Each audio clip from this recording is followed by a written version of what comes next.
Hello guys, and welcome back to another cold episode. On today's episode, I'm going to be talking about Swordsoul, and more specifically, the ins and outs of Swordsoul, and the differences between various different Swordsoul lists, why you can play things, or like how to play specific things, and kind of baseline combos with the new Bestials, and with the introduction of Bestials, and how they kind of interact with Swordsoul. Now this is obviously for Master Duel specifically, so do keep that in mind, and this is going to go over a lot of the theory and all of that stuff with Swordsoul, and not just specifically the combos, because I think that it is very important to understand why we do things, and why things are the way that they are in this game, and not just kind of throw things at the wind. Now, one thing to talk about is that yes, you can play a 60 card list, and oftentimes it's very difficult to play 40 specifically, or 40 exactly, so it is much easier to play closer to a 45 to 60 card range with this list, because there's just so many cards that you kind of want to play, and it isn't like you're adding that much inconsistency, or even inconsistency in general, going over that 40 list, or that 40, so do keep that in mind. However, one thing to make sure of is that play what works for you. For me, for example, I cannot stand 60 card lists because they are inconsistent. By their very nature, they have more cards, they are more likely to not draw playable hands, you're probably playing more one-ofs and stuff like that, and while it may be a little bit more inconsistent, oftentimes you have much higher highs. Now, I don't really care too much for the higher highs, or for the higher power level of the cards and the decks overall, because for me, I want to do the same thing, or not the same thing necessarily, but I want to do overall something pretty consistently. I'd rather have a slightly weaker board consistently than have a really strong board sometimes and a really weak board sometimes, which tends to be the case with a 60 card list, so do take that into consideration. That's just how the math kind of works out with basically everything, but with Swordsoul notably, you can play that 60 card list without grass or without anything like that, and still have it work wonders. So there you go. It's all just kind of up to you and how things work for you. I'm also not lucky enough to play a 60 card list. I just tend to draw like the 5 worst cards that my hand can produce pretty consistently. So 60 card just doesn't work for me. Like, I just don't have that skill, or that skill of being lucky. So I'd play the 40 card or the 45-ish card. So let's quickly go through the card by card and the explanations. Now, this obviously isn't a list specifically designed for anything in particular. This is just going over cards to talk about. So I do have 60 cards here, but we'll get into that in a second. But this is just kind of, here are the cards that you can play in the amounts that you want to play them, more or less. So starting off with the Swordsouls, obviously we're playing 3 Moye. This is the main starter for the deck. You normal summon this, you reveal a worm, which oftentimes you will have, and then you're off to the races, and you get to do your full line. So this is the best starter. Next up we have Taya. Taya is also very good. If you can get a Swordsoul into the graveyard, you can then normal summon this and have your full line as well, similar to Moye, and still basically doing the same thing. Taya, however, is a better follow-up, so oftentimes in lower amounts, or like in smaller deck lists, like for example closer to that 45 list, you are more likely to play 2 of this, because it's not as good to hard draw it going first, because you do need to get something into the graveyard. You do need to get a Swordsoul or a worm into the graveyard, which isn't exactly always available to you. So there you go. And then we can only play the 2 long one. Of course, we would play 3 if we could in Master Duel, but of course it's only at 2, so we're only playing the 2. Then, of course, we have incredible Ecclesia. Ecclesia is very good, one of the best Swordsoul monsters, both good for going first and going second. Going second, you just get a free special summon in order to go into something like a Moye or a Taya, so that's very good. And then going first, you're also able to normal summon it to basically get you extra copies of Taya, or, sorry, not Taya, Moye or Taya. So very strong there. It's also a level 4 tuner, which happens to work out very well. Hey, if something like the Taya gets impermed or something like that, affects negation on the opponent's turn, you can then, from the opponent's card effect, you could then potentially special summon the Ecclesia and go from there. So there you go. Moving on, we're going to talk about Sacred Summit. Sacred Summit is a very interesting card. You could play it at 3, you could also play it at 1, you could also just not play it. What it does is target a Swordsoul in your graveyard, special summon it, and then if you control a Synchro monster, you could just target a Worm monster instead. It's very nice. On top of it, it has the same banish effect as Emergence, where if you banish it, target a Swordsoul monster or a Worm, increase or decrease its level by 1. Now, that does come up a few times, but it's not all that important. But yeah. The Reborn effect is nice. It is also searchable off of something like the Chishao, which is also very good. And then on top of that, it has the ability to special summon back something like a just a generic worm, like a Tenu or a Zings or something like that may be in your graveyard, which is also very nice. However, the reason that this is not a staple is due to the fact that having that Reborn honestly doesn't matter nearly as much. While having that follow-up and stuff like that is nice, you could trigger your Moye, you could trigger your Taya, you could, special summon a Tenu to go into the Tenyi lines. It does tend to brick you as well. Sure, it is a Swordsoul name, so you could reveal it with the Moye or the Taya, or you could pitch it with Longwon. But the difference is, like, it's not as good as drawing into like Emergence or a Tenyi or a, whatever it may be. And it only comes up in like certain situations where you are already interrupted and still have the ability to access the effect of the monster in the graveyard most of the time. So oftentimes it's not really all that worth it to be running this as well. So it's just kind of very situational. Not very situational, but it's more situational, so there's that. However, I have seen OCG lists play 3 of this specifically, and it is good at 3 in a 60-card list, so there you go. Moving on. Emergence. Emergence is very good. It has the same effect as the Sacred Summit when banished, but just searches a Swordsoul monster, or if you control a Synchro, you can add a Worm. Most of the time what you're adding is Protoss, which I don't have here. Whoops. But yeah, let me grab Protoss real quick. Sorry, Protoss is not banned in Yu-Gi-Oh! Master Duel, so this card is very good as well. Oftentimes, that's what you're searching off of the Emergence, if you have the ability to, because Protoss is very, very strong. Protoss being able to go for a... you banish 3 monsters of different attributes, which is very nice, because Moye, Taya, and Longwon are all different attributes, as well as the Ecclesia, so basically you're almost guaranteed to have this... requirement if you go for the Emergence at that point. And then on top of that, you declare an attribute on the field, destroy all monsters on the field with that attribute until the end of until the end of the next turn. Neither player can special summon monsters of that attribute. So Protoss called Dark, which, hey, most of your end boards don't consist of a dark monster besides Protoss. Protoss called Dark just kind of shuts down any dark reliant strategy. Now, in a best of 1, I think this is less reliable, and oftentimes I just forego playing Protoss instead to go for something like a Xingqiu, where I can actually actively see what my opponent is playing and then play around it accordingly. But Protoss is still very good and can just immediately win you the game against like Tier or Branded or even Sprite sometimes. So it's still very good and is definitely worth it. Hey, it's fully legal. You can play 3, especially in 60. Definitely play 3. It's very strong. So there you go. Moving on, we have ourselves Blackout. Blackout is also very good, allowing you access to a Pop 2, which is very strong, giving you the ability to also trigger something like your Xingqiu, which is an additional disruption. It's very good, and if it is banished, you can special summon one of your tokens that is a tuner, which means that you are able to then go into your Synchro monsters off of that as well, and just get a non-effect monster onto your side of the field for things like the Tenyis as well. I got rid of Baldric. Anyway, so there you go, Blackout. I never really see anything over 2, but you could play 3 in 60. I have played 3 as well. I don't think it's worth it.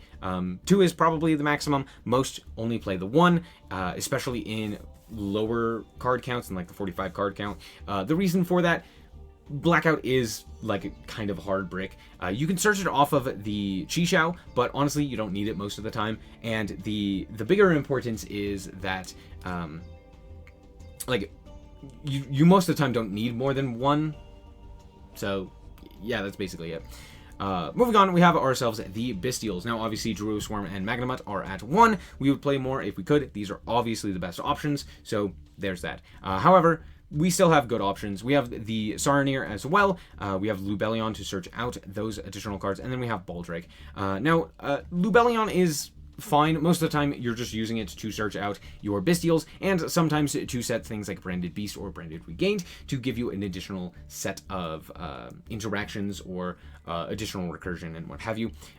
So yeah, Bystial Lubellion is still very strong. Being able to search out Magnemite is again very good. It basically gives you copies 4, 5, and 2, 3, and 4 of the Magnemite, which is very good. And so there you go. However, I tend to not play him, at least in a 40 card list, or close to 40. Reason being, he's just not as good. He kind of just doesn't act as a hand trap. You do have to have him... You do have to discard him in order to grab a hand trap, that being one of your other Bestials. So I just would rather play the actual Bestials and cut out the middleman. Plus, you're also cutting out like this stuff. However, in a 60 card list, Branded Beast and Branded Regained are definitely still worth it and still worth running. However, I don't think that the Bestials provide as much as a lot of other people would say in a 60 card list, or just in Swordsoul in general. They are very good, and I'll show you how, but I don't think that they are so good that you should be bending over backwards to play more of their cards. I think that they are situational and definitely don't do everything. However, one card that makes them a little bit better is Destrudo. Now, Destrudo is just super very good. Being able to target one of your Bestials that is on the field, make itself a level 1, and then go into the level 7 Yazi, which is very nice. On top of that, you could even target something like, for example, a Taya or a Moye or something along those lines. You could even modulate a level to target a level 3 to make this a level 4 instead. Lots of different things that you can do with the Destrudo. However, even with all of that being said, I still don't think it's all that good. It's very strong, but basically the only thing that you're realistically ever going into is a Yazi with it, so it's not that great. It's good, but it's not that good. Yeah. Moving on, we have the Zings as well. If you're playing Danglong, you're going to play some of the Zings as well, so there's that. To be fair, all of the Zings are pretty good. Chiwen is a float. Well, they're all floats, technically. They all float into other things. The non-tuners are able to quick synchro, I believe. Yeah, you can synchro summon, and then the other ones are able to do other things. Like, for example, Chiwen. If another Zing monster is destroyed by battle or card effect, you can special summon this card. Also, the Jiaotu, which is the level 2 tuner. If you control... If you control no other monsters, you can send 2 Zing cards from your hand to the graveyard, special summon this card, or special summon a Zing with 0 attack and a Zing with 0 defense from your deck, but banish them during the end phase. Now, notably, this card isn't all that useful in this strategy. It's basically just a 2 in order to modulate levels for Danglong, or in order to, you summon it, and then you summon the Bion or the Suwani or something like that, and then you're able to synchro summon later, or just, it's mostly for the level modulation, to change like Danglong into the level that you need. But yeah, this is like the worst one. All of the rest of these have their instances where they are pretty good. And I'll go over some of the Danglong stuff, but I'm not going to go over all of it because there are so many different lines that you could potentially go for. That is just kind of like figuring out what you have in your hand at the time to kind of work it out there. We also have 9 Pillars. 9 Pillars is obviously the reason that we were mostly playing Danglong. Danglong ability to grab the 9 Pillars and then just, synchro off the Danglong in order to go into one of these guys, then set the 9 Pillars to have them live is very, very strong. Also, on top of that, all of these just give you additional easier access into your the Xiaofang, which then could potentially lock your opponent out of additional effects, or has the ability to, after you use the 9 Pillars, to go for the Xiaofang and trigger the effect to also special summon, which is very, very nice. Moving on to the Tenyis. Most of the Tenyis you want to play at 3 besides the level 4s. All of the level 4s are pretty mid, so oftentimes you're only playing the 1. You could play Mapura, you could play Shithana, you could play Nahara, which I believe is what it is, the green one. They're all fine. Most of the time you're only playing the 1 though, as a target to summon off of the Ashana. If you have like a token or something like that, you can then go for the Ashana here in order to grab the Shithana, and then you're able to go into an 8. That's basically what you're doing. Obviously you're playing 3 Ashana. That's just a no-brainer. Ashana is just the best of the Tenyis. So you're playing 3 of this if you're playing the Tenyis, or if you're playing a more dedicated package, which I believe is the best way to do it. Your Adhara is definitely a 3 of as well. It's very strong. It's a level 1 tuner, which gives you access with an additional Tenyi to go into your Chishao, which then gives you the Swordsoul line, which is very strong. We also have ourselves 2 to 3 Vishada. Kind of depends on how many Tenyis you're investing into.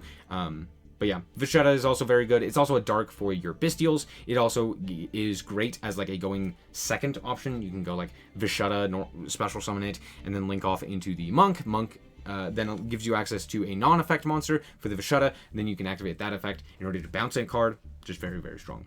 So that's pretty standard. I personally prefer the Shithana. You can play like Mapura for an additional attribute for Protoss, but all things considered, I think Shithana just is the best one. Giving you access to just like go into Monk and then threaten battle is very, very strong. It's definitely the best of the level 4s, but honestly, it rarely comes up the effect of either of the level 4s. So yeah, you could play Mapura, doesn't really matter. Moving on, we have 2 other support cards for the Tenyis, that being Heavenly Dragon Circle and Vessel of the Dragon Cycle, which are both very good in their own right. Heavenly Dragon Circle, I think, is the better one, so I tend to play it. You tribute a worm monster at quick effect speed in order to add a worm from your deck to your hand, or if it was a non-effect monster, you could special summon it instead, but negate its effects. Most of the time, this is just used to get a search. You special summon something like a Tenyi, you can then go into Monk and then tribute the Monk to grab up something like a Taya or a Moye, which then you could normal summon. So that's very strong. Also, it allows you to tribute something like Moye or Taya that would be negated by something like an Imperm, tribute it off, and then add it to your hand another card, like for example a Tenyi or what have you. Very good. On top of that, during the main phase, if you control a non-effect face-up monster, you can banish this from your grave and add a Tenyi monster as well. So it adds that additional set of recursion, which is very good and why I like it a bit more. However, Vessel is still very good. You send a worm from your deck to your hand. Then if you control a non-effect monster, you can add a Tenyi monster from your deck to your hand as well, with a different name from the sent monster. So this is good. Just sending a worm to the graveyard is very nice. You could send things like the Destrudo as well, which could then be utilized. Oh, sorry, no, Destrudo's not a worm. I was thinking of a different one. You can send something like the Ashuna or the Adhara to add back additional cards or special summon them, and you could send something like Vishada as well. You could send something to trigger the Taya, which is very good as well. All things that are pretty decent. They're just not the greatest. This is definitely, in my eyes, like a win more, where it's like, oh, I can now add a Tenyi as well, and then end on like an even better board, which again I don't feel is too necessary. Stable cards for the archetype or just for the deck in general: Ash Blossom, Maxi, Infip, Called By, pretty standard. Don't really need to go over those. Other such cards, though, are things like Triple Tack. I think this is very nice. The problem with Triple Tack is that there isn't oftentimes a good use for the Triple Tack. Like, being able to look at your opponent's hands is very nice, but oftentimes they're not really interacting with you with monsters. The biggest thing is like Imperm that you have to watch out for, and then like maybe there are a few Bestials, but oftentimes you're not really triggering Bestials unless you have like Ashana and Vishada or something like that, which yes can happen sometimes it just doesn't. So Triple Tack is a bit more finicky and just doesn't come up as often. However, what does come up very often and is very good every time you draw it is Pot of Desires. Pot of Desires, being able to banish 10, doesn't really matter. Like, you're more or less unaffected by that, especially if you're playing multiple Protoss. If you're only playing the one Protoss, maybe don't, but I would definitely suggest playing at least 2 Protoss, even in the lower card counts, like 45 or what have you. But Pot of Desires also just gives you the ability to see any 2 cards, which is way more valuable in Swordsoul, just because of things like Moye being able to just reveal any worm, or the Tenyis each individually being very powerful, and stuff like that. So I do think Pot of Desires is overall almost always useful, but it's not as powerful as something like Triple Tack. So it's kind of a give and take. I wouldn't... If I was playing 60, I might play both of these. Most of the time, I'd only play one or the other. They kind of do similar things where it's like, in weaker hands, you're able to get a little bit more oomph. The difference is Triple Tack kind of has to be, like, you already have to be stopped, basically, for Triple Tack to really come up. Whereas Pot of Desires kind of plays through that anyway. But triple attack is very, very good going second as well, which is very nice. So if, for example, your opponent negates with something like a red or what have you, you can then potentially steal a monster. You could potentially draw 2 to get you into additional interaction, etc., etc. So triple attack is higher highs, lower lows. Sometimes it's just dead. Sometimes it's the best card in your hand. And then Pot of Desires is always good. So again, I like consistency. I like Pot of Desires. Triple attack is still very good. We have a few other synchros that you could utilize, that being things like Age of Orion as a 10, Ready Rose Dragon as a 10 as well. Crimson Blader is very funny.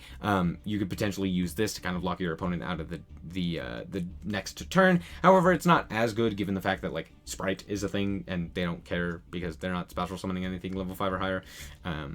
We also have Psychic and Punisher. This is a funny card, but you can technically make the level 11. The way that you would oftentimes do this is you would go for a like a Danglong line in order to like modulate its level, in order to make it an appropriate level for like a level 4 non-tuner or like a level 7 non-tuner or something like that, which is where like the level 3 Zings and stuff like that come in, and then you can end on Pep. Or you could make it with like Qixing Longwan into the Pep with like the level 1 Adhara. Oftentimes I don't see it, like it's there, it exists, it's fine.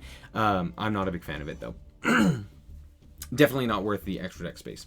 Then of course we have Wallow. Wallow is just a good card in general, being able to give you access with your Bestials to a rank 6, like to just kind of get your cards off of the field, and it's just a very good card in general. So just having access to Wallow is nice as well. But you know, it's if you're playing more Bestials. Yeah. Then we have of course Marimari. This one is also something that you would only really play with Danglong, but it's an option. It's technically a worm, it's technically a tuner, it technically gives you access to a level 7 synchro in Yazi. Do I think it's worth it? Probably not, all things considered.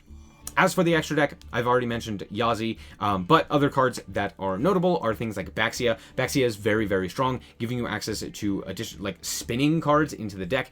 Returning them to the deck is just one of the best removals, I think, in the game. They are targeted, but there you go. You also have the ability to recur a monster from the graveyard. Like, for example, if you go Taya into the Baxia, Baxia can then spin 2 cards. Then you can go and activate the Taya effect to dump Moye, and then you can go Baxia pop itself, special summon back a Moye, and we'll get into that in a second, but Moye will then be able to activate its effect and go for Baxia. Also, Baxia is not a once per turn, which means you could do it again, which means you have the ability to spin up to like 4 cards from your opponent into the deck, which is absolutely crazy. One of the best going second cards. We also have Chaofeng. Chaofeng locks your opponent out of light effects mostly. There are a few instances where you could lock them out of like fire or something like that, but most of the time it's just lights. Yeah, Chaofeng is very good though, however, because if a synchro summoned, if this card is destroyed by battle or card effect, and sent to the graveyard, you can add a tuner from your deck to your hand, including something like Ash or Effect Veiler or what have you. And then on top of that, you also have the ability to, once per turn, when a monster your opponent controls is destroyed by battle, you can special summon a worm monster from your deck in defense position, whose original attribute matches the original attribute of one of those destroyed monsters. There you go. Now, what this is basically, because you're playing the Tenus, you're playing the Swordsols and stuff like that, you will always have a target for this Chaofeng. You have the lights, you have the earths, you have the darks, you have the waters, you have the winds, you have the fires. That's all 6 of the attributes. Boom, you can go for the Chaofeng, summon out any of your worms, and then you just have an additional body on your side of the field, which is pretty nice. Next up, we have Yazi. Yazi, notably, can't be targeted. Your opponent can't target it with card effects. This is great. Yazi also has the ability to target a Yangzing and a card your opponent controls, destroy it. Very good going second card. If your opponent can't target it with something like, I don't know, an Imperm or something like that, you can then go for the Yazi, pop a card, and then your opponent, then you get to activate the second effect. When this card is destroyed, or you control is destroyed by battle or card effect and sent to the graveyard, you can special summon a worm from your deck in defense position. Now, notably, this doesn't negate the effects, which means you can go into something like Taya. Very strong. And then on top of that, it's just an additional pop, which is very cool. You're oftentimes just popping yourself. You could technically pop another Yangzing monster, but that very rarely comes up. So there you go. Moving on to the Tenyis, we're playing Draco Berserker of the Tenyi, which is a nice level 8 that you can sometimes go into. It's more situational, but it's still very good. Being able to banish a card is very strong. Being able to attack for quite a bit of damage over additional cards is very good. It can even get big enough to punch over something like a Access Code Talker, which is also very nice. So if your opponent has a monster on the field, potentially you punch over it with the Draco Berserker, and then you punch over the Access Code, and you're off to the races. So there you go. Next up, we have Shaman of the Tenyi. Shaman is actually very good for a lot of like corner cases, which I'll try and show you a few of those. But yeah, Shaman is just a very good card. It brings back a worm, just any worm. It does lock you out of the extra deck effects, but it doesn't lock you out of special summoning anything from the extra deck. So for example, you could pitch like a Taya and then special summon back the Taya off of its own effect, and then you can use that Taya to banish a worm in order to go into a level 8 or something like that, which is very strong. Monk is also very important for this deck because with the Tenyis, you can link them off into Monk, which then gives you a non-effect monster body on the field to then utilize the effects of the Tenyis in order to go into a very or into various different lines. There's one other link monster I want to talk about, that being Dark. Dark right now is very, very good just in general, especially with Bestials. Giving you access to additional Darks means that you have the ability to more easily summon this guy, and then on top of that, you also have ability to access more Darks in your opponent's graveyard due to the Bestials. So something like a Magnamut, you could summon back and then go into... you basically don't go into anything off of it, but it's just a nice card to have to kind of like steal an opponent's card and kind of potentially get additional resources from it. Dark's just kind of like the other card that you could play, and it realistically should go up here, but I didn't really have a better space for it. Moving on, we have ourselves the Sword-Souls, that being, starting off with Chishao. Chishao is just the best one. It's a level 8 in Synchro. It adds a card to your hand. It can negate on the opponent's turn. Just a very insane card overall. Next up, we have ourselves the Xingqiu, which is oftentimes what I tend to end on, especially now in Master Duel, with things like Branded, with things like Tier, with things like Sprite. This just kind of does a lot against all of those strategies, and with the Bestials giving him access to additional cards that would be banished, this means that Xingqiu is more likely to actually activate its effect and have additional cards banished to utilize its first effect, which is decreasing the attack of the opponent and increasing its own attack. So all in all, a very strong card. It's also very difficult to deal with since you can't destroy it, basically. You'd have to have some sort of effect and negation in order to deal with it, or you would have to have some sort of banishing type effect, which isn't too hard, but it's also not too easy. So he's kind of a powerhouse.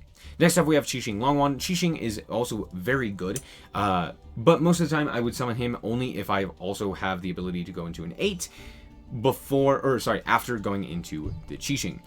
Or just like another Synchro Summon after going into the Xingqiu. And the reason for that is because if you Synchro Summon, you get to draw an additional card off of this guy while he's on the field. But he's still very good at giving you access to an additional banish of a monster that was special summoned, or a banish of a spell trap that was activated.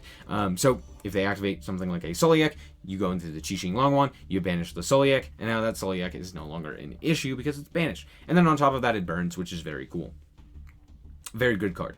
And then we have Baron, which I summon this card rarely. It's still good. I just don't think it's as valuable as ending on like a Qixing or a Xingqiu, just because like having a negate is nice, but having more targeted disruption when basically every deck right now can play through a singular negate, but more importantly can chain block a lot of things as well. Like for example, Tier chain blocks to like the nth degree. Branded doesn't really care about a single negate. Like they can play through that unless it's a negate on Branded Fusion, in which case they just activate the second one, so it doesn't really matter. Or you have like what is it? Sprite, who can also play through just a single negate, so it's just not all that worth it. However, if you do feel like you're gonna get Nibiru or something like that, you can go into the Baron. It's also good for like cleanup, being able to pop a card and then attack in for 3k is also very strong, and so stuff like that. It's still good, just not as good as some of the other options. And then, of course, we have Dragite. Dragite's kind of the loner off in the corner, not really associated with anything else. However, it does have the ability of being a level 8, being high attack stat, and being a spell trap negate. So the reason for it being a spell trap negate is if you have a water in your graveyard, it becomes a spell trap negate. And so what you do is you just summon this guy, and now you have a spell trap negate. It's great. So there you go. That's it for the lists. I don't really have anything else to say. I think I've said everything about basically every card. I would say kind of come up with what your own deck would be, or like how you individually would play cards, and like what you value, right? Again, for me, I value consistency. However, if you want to play 60 cards, you are going to have much higher highs. You're going to be able to end on a lot stronger of boards and stuff like that, especially if you're playing like the Danglong, Yang Zing stuff. These tend to be the strongest of boards, ending on a counter trap on top of like the Chishao and the Changing and stuff like that. But you're a lot more likely to just draw like a useless Yang Zing in your hand that kind of doesn't do anything. So there's that. I'm going to hop into a few of the combos and a few of the things that you can do with this deck. So I will see you there. Alright, I'm going to start off with the very simple combo, that being Moye, or this could also be Taya in another way. Basically, if you're able to get either a body onto your side of the field, into your graveyard, that being a Swordsoul name or a worm, with Taya, or with Moye, having a Swordsoul name or a worm in your hand. This basically does the same thing. So we're going to go Moye here, we're going to reveal, we're going to activate the effect in order to grab up a token. Sorry, hold on. We're going to grab a token, level 4 token. We are then going to use both of those in order to go into the Chishao, and the Chishao is then going to go as Chainlink 1 to search out a monster, to search out a Swordsoul card, or Banishment. And then we have Moye, which is going to activate its effect as Chainlink 2 to draw a card. So we're going to draw first. It doesn't really matter what we draw here. And then we can go for the Chishao in order to grab to the hand either a long one, or depending on what else is in your hand or what else you've been able to do, you can grab the Emergence. Emergence is most of the time going to go for a Protoss off of it, but most of the time I feel like, again, grabbing the Changing, grabbing the long one is a little bit better, mostly due to the fact that at this point, you don't really have much in your graveyard, unless you were also able to do some Tenu stuff, so Protoss isn't going to be live all of the time. So that's why. Anyway, we're going to then discard a card. So we're going to discard this. There we go. We're going to discard a card for the long one. Long one will then activate its effect in order to special summon out that token. And now we have the ability to send both of these to the graveyard in order to go for a level 10. And now this could be Baron, this could be Changing, this could be Qixing, this could be whatever. Make sense? Cool. That's the basic combo. That's most of the 9 times out of 10 what you're going to be doing. Alright, now there is a different line if you already have access to Long One and Moye / Taya, very similarly. However, it is a significantly stronger line. So we're going to do the same thing. We're going to go Moye. We're going to reveal a Long One. We're going to grab ourselves the token. However, here's where the lines diverge. We're going to start off with the Long One here, discarding whatever it is that we happen to have in the grave or in the hand as well. And then we can go for that effect to grab up another token. Now what we can do is we can send both of these to the graveyard. Now, if you're featuring something like Nibiru, obviously we can go for a Baron here because that is summon number 5. However, most of the time, we're not going to play around that. We're going to summon out this Qixing Long One. This will then allow us access to an additional draw on top of going for that same original line. So now we can go for the Qixing, we can go for the Chishao, we can go for the Moye, and then we can also go for the Qixing. So we're going to draw 2, and then we're also going to search. So it doesn't matter really what we draw here. The important thing is now we get that search. And most of the time, if we didn't already draw into the Emergence, or we didn't use it to gain access to the Long One or something like that, we can add the Emergence here. Emergence will then be utilized in order to go for the Protoss.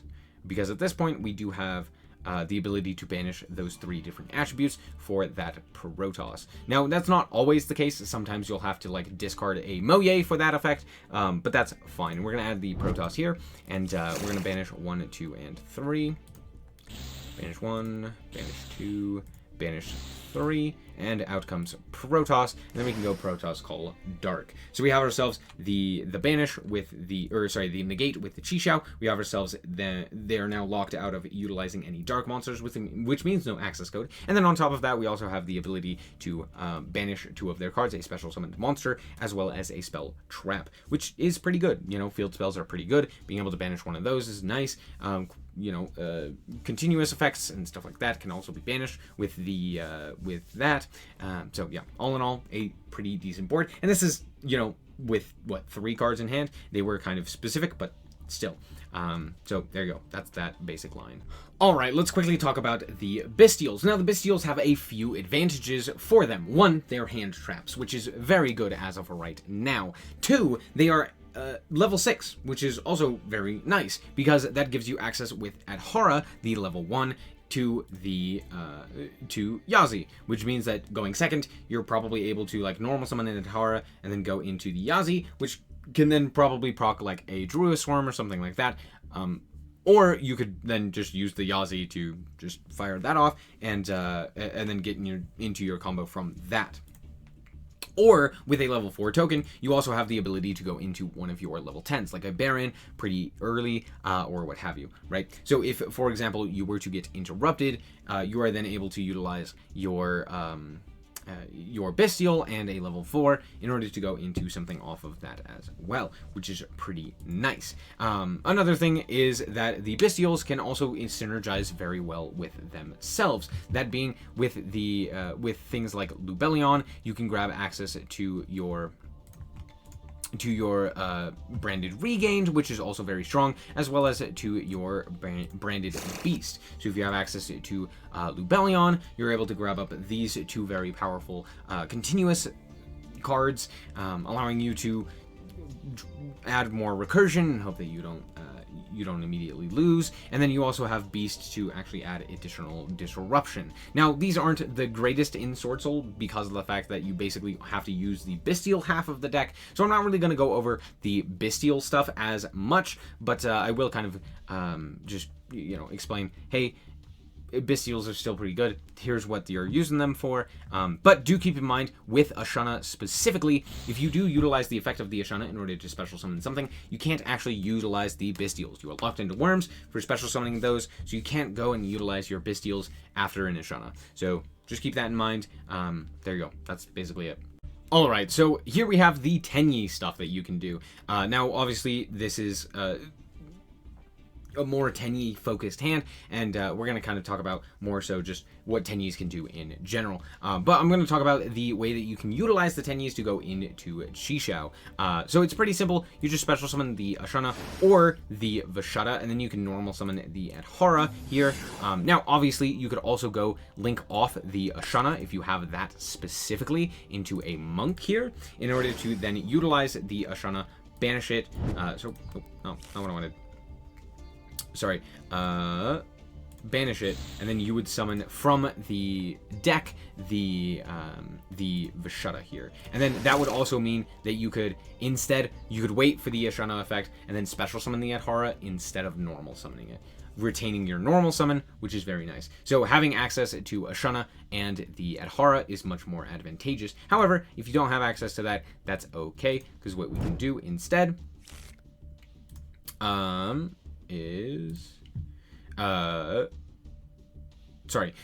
you'd basically do the same thing, except instead of special summoning out the Ashana, you special summon out the Vashada, normal summon the Adhara, and then just immediately go into the Chishao. So basically every time you're going to be utilizing the Vashada and the Adhara in order to go into the Chishao effect will then activate, and we can add either something like a long one, or we can add, if we haven't used our normal, something like a Moye, and then we can normal summon the Moye or a Taya or what have you to get another 8 into rotation. However, I do think that most of the time you're going to want to go for the long one for the most part. You could also just grab up a Blackout if you need it, or if you already had access to your other cards as well. So there's that. Heck, you could even add something like a Sacred Summon as well to potentially bring back something if you so need. And then of course there's always Emergence to grab up that Protoss. Alright, now let's quickly go over the Danglong stuff. It's pretty simple how you make Danglong. It's basically Adhara and then a level 4. Pretty simple. that's basically it. You could also do this off of like an Ashana. You special summon the Ashana, send it to the graveyard, special summon the Adhara off of either the Ashana or the effect of the Adhara in hand, and then you go and get whatever else that you needed from the Ashana, and then you have Shathana or what have you, like to utilize that.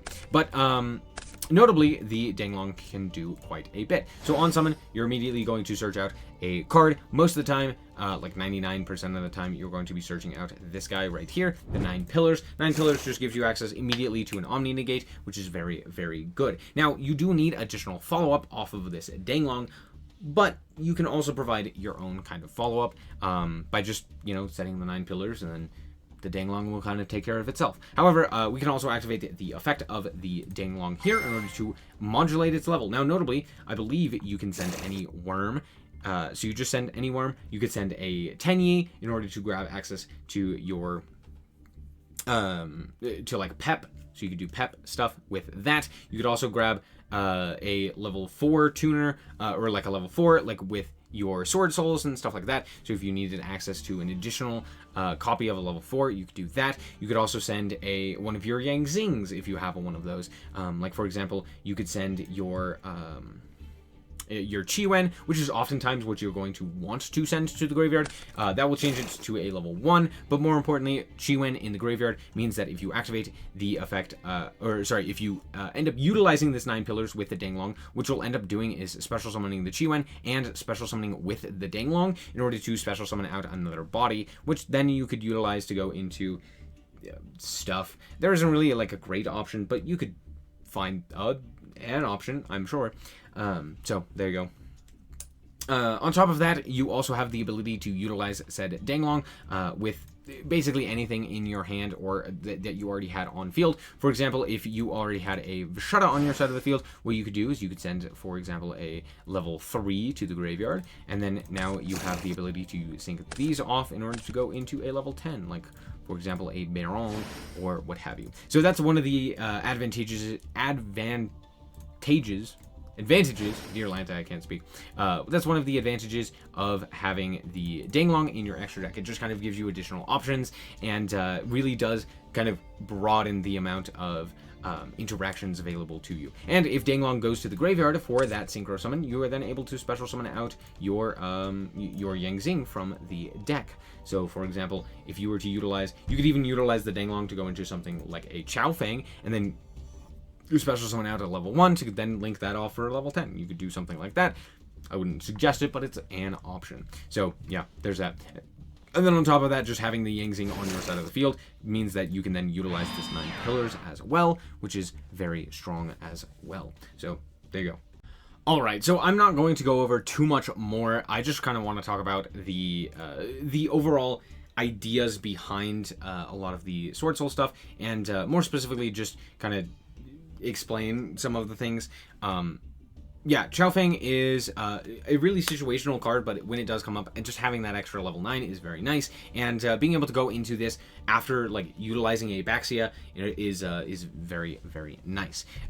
Going second, oftentimes your goal is summoning things like a Yazi or a Baxia to interrupt the opponent there by being able to like spin cards to the grave, back to the deck, or go for the Yazi in order to kind of continue your plays after dealing with a card your opponent controls. And then on top of that, you also have access to like the Tenus, which are all very good.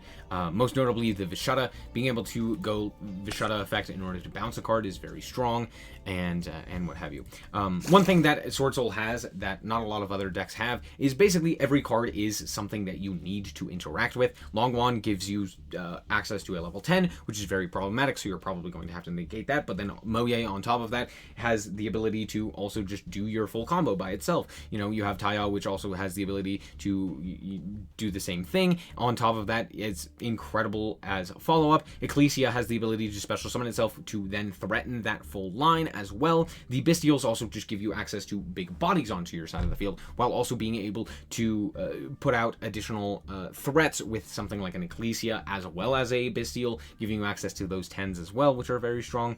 And then all of this just means like the deck in engine has a lot of outs going second. Now, I can't really simulate great what it means to go second, or like how you can really play through a lot of the things going second. So I'm not really going to. It's a lot of just like theory and practice and knowing like what the different lines are, and it's very difficult to really get like, oh, here's what I should do without seeing it in action, at least for me, seeing it in action. So I'm not really going to go over it as well, because there are so many various different things that you could do that I would be here for days, not just hours, trying to explain every situation on like, oh, here's what you could do if you get negated here. That's one of the great things about Swordsoul, is that it does have so many lines, especially not just going first, but going second. So there's that. I do want to talk about a few of the things that you can do going second and what you should try to go for. Obviously, you have that like best of all cases kind of line with the Qixing in order to draw like additional non-engine pieces so that you can interact with your opponent that way, because the non-engine is obviously going to be more catered to a specific meta than something like an end board would be. End board is more kind of generic. The non-engine pieces, which is oftentimes what you're looking for with the Qixing line, is going to be a bit better for like specifically the meta. Then of course we have ourselves Xingqiu. This is normally what I end on. Reason being, again, it's difficult to out. It is a good interaction, especially with Bestials as well as the Chishao, because hey, getting a banish is very nice, especially a non-targeted banish that banishes a card on the field and in the graveyard. That means that oftentimes you're able to, you know, if your opponent puts something in the grave, you can then interact with it and kind of force out their hand, or just like get rid of a resource, which is very cool. And then on top of that, potentially getting rid of a monster as well. Very good. Or also getting rid of a monster as well, or a spell trap or something like that. But yeah, oftentimes I end on like the Chishao and the Xingqiu, but that's after being interrupted or having a lackluster hand. So that's oftentimes what I want to go for, or like end up going for. However, obviously, you're going to want to end on like Protoss on top of all of that. So the best way to do that is just saving your emergence for the Protoss. You can also go like Protoss, grab it, you know, grab Protoss off of emergence, or just like hard draw the Protoss, and then you can go for, you know, if you've already used the long one, or if you've used some Tenus, you're able to then go and just special summon the Protoss off of the with just Chishao on your field, and then you have Chishao Protoss. Kind of depends on what is available to you. So there's that. But I do think that this deck has a lot going for it and a lot of various different things that you can play. As I have already mentioned, like, you can play more Bestials. I'm not a big fan of them, at least at the moment. I think that they're very good, but they're not quite as universally applicable as a lot of people would have you believe. But all in all, the Bestials are still very strong, giving you access to additional levels onto your side of the field, or more importantly, just additional bodies, right? Like, having a Druistorm on your side of the field is a great protection, as well as giving you the ability to just walk over, you know, smaller cards, especially with Sprite being as prominent as it is, and Tier having quite a few cards that you can just walk over, right? So there are a lot of things that are benefited by the Bestials just existing in general and having them in this deck. Do I think that it's the best thing that we've seen with Swordsoul? No. I really don't. I think that just like a standard Tenu Swordsoul with like tech cards or the non-engine pieces is very strong. And I think right now the Bestials just are those non-engine pieces that work the best. So there's that. Anyway, that's going to be it for this episode. I know I didn't go over a lot more of the combos that I normally do, but I kind of wanted to try something different and just more so talk about the theory and more so the basic combos and kind of expanding on what other cards and ideas you can play with there. This is obviously not an in-depth guide. This is I'm going to give you the basics of why we do things and like how Swordsoul works, and then you can kind of come up with your own, because I honestly believe that most decks are not suited each person to play the exact same cards.